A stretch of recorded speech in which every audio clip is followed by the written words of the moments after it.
con el talento joven, porque cuando yo comencé en esto a mí me... Hay voces que no solo se escuchan, se sienten. Voces que, con apenas unas notas, son capaces de encender una pista de baile y contagiar una energía imposible de ignorar. Elvis Crespo es sin duda una de esas voces, con su estilo inconfundible y su carisma arrollador, marcó una época en la música tropical y llevó el merengue a rincones del mundo donde jamás había llegado.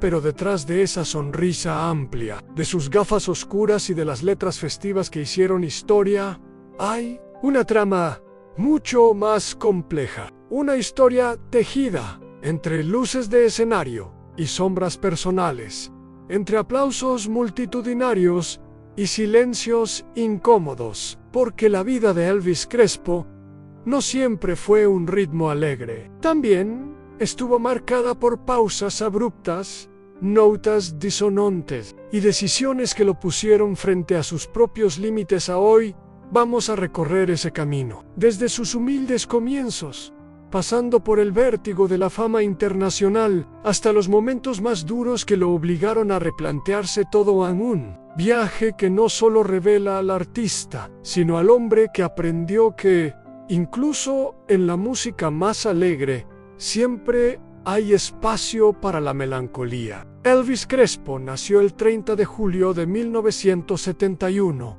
en Nueva York, pero sus raíces laten con fuerza en Puerto Rico, tierra que moldeó su identidad musical y personal. Desde niño, la música fue parte de su entorno, pero no siempre imaginó que sería su infancia transcurrió entre melodías tropicales que sonaban en reuniones familiares y los ritmos callejeros que llenaban los barrios. Aquellos sonidos se fueron grabando en su memoria, sin saber que algún día se convertirían en su carta de presentación ante el mundo. En su juventud, formó parte de grupos musicales locales, dando sus primeros pasos con la energía de quien busca un lugar bajo el sol. Su gran oportunidad llegó cuando se unió a la orquesta de Wilfrido Vargas, un gigante del merengue. Allí, no solo perfeccionó su técnica y su voz, sino que también aprendió lo que significa estar en el ojo del huracán mediático.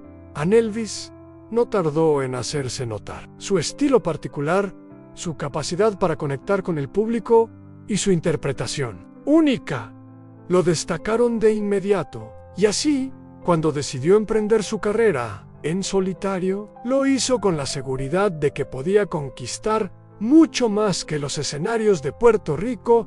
Con su primer álbum, Suavemente, no solo se ganó el cariño de la gente, se convirtió en un fenómeno global que rompió récords y llevó el merengue a una nueva dimensión. El éxito de Suavemente en 1998 fue tan arrollador que pocos artistas en el género tropical han experimentado algo similar. Canciones que se colaban en todas las fiestas, emisoras de radio, repitiendo su nombre una y otra vez, giras internacionales y una fama que crecía sin freno. Elvis Crespo pasó de ser el nuevo talento del merengue a un ídolo global casi de la noche a la mañana, pero detrás de ese brillo, la presión se volvía cada vez más intensa. La agenda de presentaciones apenas le dejaba respirar. Los compromisos se multiplicaban y con ellos la sensación de que su vida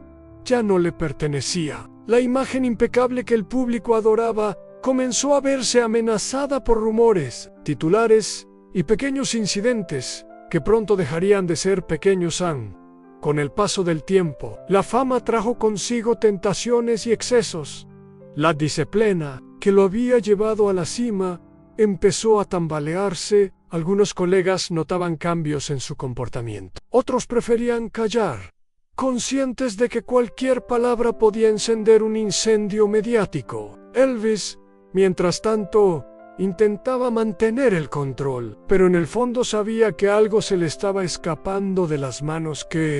Y así, entre aplausos y luces, comenzó a gestarse una tormenta que pondría a prueba no solo su carrera, sino también su vida personal. Lo que estaba por venir no sería un simple tropiezo, sería un huracán capaz de arrasar con todo lo que había construido. La noche que todo cambió no fue sobre un escenario ni bajo el brillo de los reflectores. Fue en un avión, en pleno vuelo, cuando una noticia recorrió los medios de comunicación y explotó como una bomba. Elvis Crespo había sido acusado de comportamiento inapropiado durante el viaje. En cuestión de horas, su nombre, que hasta entonces evocaba alegría y fiesta, comenzó a relacionarse con titulares escandalosos.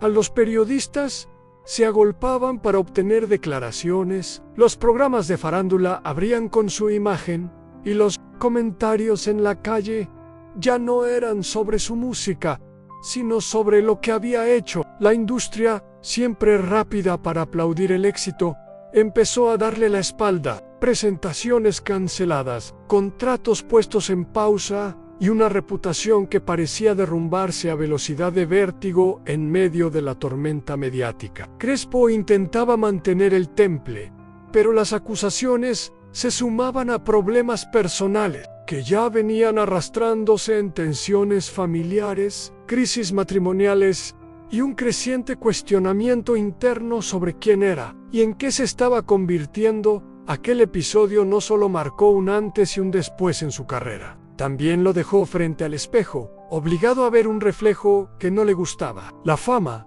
que una vez fue su mayor tesoro, ahora parecía una carga imposible de sostener. Y mientras el mundo entero opinaba sobre él, Elvis debía decidir si se dejaría consumir por el escándalo o si encontraría la fuerza para levantarse. El silencio que siguió al escándalo fue quizás el capítulo más difícil de su vida. Las ovaciones habían desaparecido. Las giras se habían reducido a la mínima expresión y las llamadas de algunos amigos de la industria simplemente dejaron de llegar. Elvis Crespo, el hombre que había hecho bailar al mundo, se encontró solo, acompañado únicamente por los ecos de su propia voz y las preguntas que lo atormentaban. Fue entonces cuando entendió que no podía seguir huyendo. Se alejó de los focos, buscó ayuda profesional y comenzó un proceso de introspección profundo. Entre terapias, conversaciones sinceras con su familia y momentos de fe, empezó a reconstruirse desde adentro. Reconoció errores, pidió perdón y sobre todo aprendió a poner límites a las presiones de la fama en tiempo. La música volvió a convertirse en su refugio. Ya no era solo un medio para triunfar, sino un lenguaje para sanar. Los comenzaron a llenarse de mensajes de superación y segundas oportunidades, de esa esperanza que había redescubierto en lo más oscuro de su historia. Cuando volvió a los escenarios, ya no era el mismo. Su voz seguía teniendo la energía que lo hizo famoso, pero ahora llevaba consigo una madurez y una vulnerabilidad que conectaban con el público de otra manera. Elvis Crespo había caído, pero había elegido levantarse. Y en ese regreso comprendió que la verdadera victoria no era llenar estadios, sino ganar la paz consigo mismo. Hoy, Elvis Crespo sigue cantando, aunque quizás ya no con la vorágine de antaño. Sus presentaciones son más selectas, sus entrevistas más serenas y sus palabras más sabias. Quien lo ve sobre el escenario podría pensar que el pasado ha quedado atrás, pero él mismo reconoce que las cicatrices nunca desaparecen por completo. Se transforman en recordatorios de lo que fue y de lo que nunca quiere volver a ser en el público. Dividido entre quienes lo juzgaron y quienes lo defendieron, lo mira ahora con otros ojos. Algunos lo ven como un ejemplo de superación, o como un artista marcado para siempre por sus errores. Él, en cambio, prefiere no etiquetarse. Soy un ser humano en constante aprendizaje, dice con una sonrisa tranquila, consciente de que su historia todavía se sigue escribiendo porque así es la vida de los artistas, una mezcla de luces y sombras, de aplausos y silencios, de gloria y caída. Y Elvis Crespo, con su voz inconfundible y su espíritu resiliente, sigue navegando en ese mar impredecible. Tal vez el futuro le depare un nuevo éxito internacional, o quizás simplemente la satisfacción íntima de saber que sobrevivió a su propia tormenta. Sea cual sea el desenlace, una cosa es segura: la música seguirá siendo su brújula, y el escenario, su hogar. La historia de Elvis Crespo no termina aquí, porque mientras haya un ritmo que lo haga cantar, soon, seguirá viva.